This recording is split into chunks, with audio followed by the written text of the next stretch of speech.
তোমরা আমাদের কথা ভাবো কোনোদিন? একটা মুখও মনে থাকে, এইবার থাকবে। সো গাইস, এখন আমি করবো দেব স্টার ফিল্ম টেক্কা মুভির টিজার রিভিউ। সিনেমাটা ডাইরেক্ট করছে সৃজিত মুখার্জি, মেল লিডে দেব আছে, রুক্মিণী মৈত্র, স্বস্তিকা চ্যাটার্জি, টোটা রায়চৌধুরী। তো হিউজ একটা কাস্ট। এটা একটা অ্যাকশন থ্রিলার জনরার। তো এই টিজারটা দেখে স্পষ্ট বোঝা যাচ্ছে যে স্কুলের বাচ্চা মেয়েকে কিডন্যাপ করে নিচ্ছে দেবের ক্যারেক্টারটা, এবং তারপরে তার পিছনে পুলিশ অফিসার পড়ছে এবং তার গার্জিয়ান পড়ছে।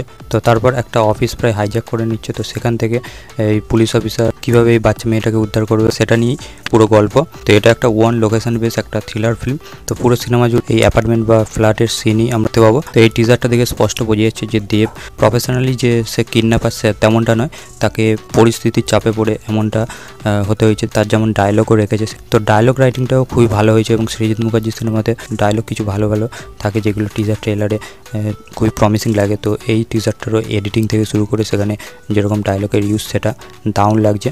এবং দেবকে যেরকমভাবে প্রেজেন্ট করা হয়েছে তাকে এমন অবতারে আগে দেখিনি, তাকে দেখে বেশ প্রমিসিং লাগছে। তার যেরকম লুক দেওয়া হয়েছে সেটা দেখে রিলেট করা যাচ্ছে। এই সিনেমাতে পরাণ বন্দ্যোপাধ্যায় আছে যে একজন পলিটিশিয়ানের রোল প্লে করবে, যে সেই সবগুলো কীভাবে এই ঘটনাটার সাথে কানেক্ট করে সেটাই দেখবার। এবং কারেন্ট যে সিচুয়েশান আমাদের পশ্চিমবঙ্গের বা গোটা ভারতবর্ষে সেটার সাথেও পুরোপুরিভাবে রিলেটেড।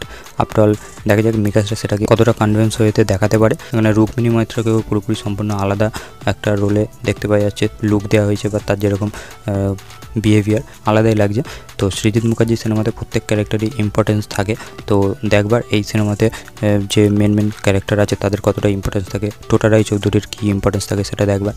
তো তাদেরকে জাস্ট একটা ঝলক করে দেখানো হয়েছে। টিজারের মধ্যে বিজিএমের ইউজও খুবই দারুণ করা হয়েছে এবং প্রপার ওয়েতে টিজারটার এডিটিং হয়েছে। এডিটিং আমার খুবই ভালো লেগেছে এখানে, যেমন প্যাটার্নে টিজারটাকে এডিট করা হয়েছে। তো অলওয়েজ সৃজিত মুখার্জির সিনেমার টিজার ট্রেলার ভালো হয়, তো এবারেও সেটা করতে সক্ষম হয়েছে তারা এবং খুবই প্রমিসিং লাগছে। তো এর আগে যে পোস্টারগুলো বেরিয়েছিলো সেগুলো দেখে খুবই বেশি ডিসঅ্যাপয়েন্ট হয়েছিলাম। তো টিজারটা অনেক বেশি বেটার। সিনেমাটা শুধুমাত্র যে এই বাচ্চাটাকে যে কিডন্যাপ করে নিচ্ছে সেটারই গল্প বলবে না, সেখানে সামাজিক কিছু দিকপত্র দেখতে পাবো। সেখানে পলিটিশিয়ানদের কী কন্ট্রিবিউশন থাকে বা সাধারণ মানুষের মধ্যে কী এফেক্ট পড়ে সেই সবগুলো দেখানোর চেষ্টা করবে। তো দেখা যাক সেটা কতটা ওয়েল এক্সিকিউটেড হয়, কতটা স্টোরি লেভেলে তারা ডেভেলপ করেছে, সেটাকে স্ক্রিনে কীরমভাবে ফুটে আসে।